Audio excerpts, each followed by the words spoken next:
Labadiena. Aš Austa Ricevičiūtė.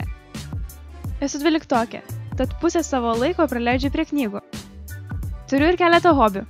Domiuosi medijų pasauliu ir kučioju. Tešlą sausainiams. Saldumynus gaminti man labai patinka.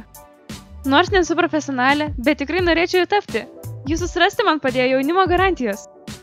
Kodėl esu tinkama dirbti pas jūs? Nes moku daryti ne tik tinginį.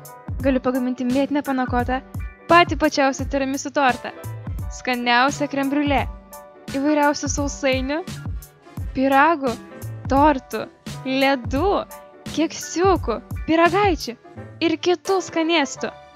Niekada nenustoju mokytis ir noriu tobulėti, tad jei pasirinksite mane, tikrai nenusivilsite.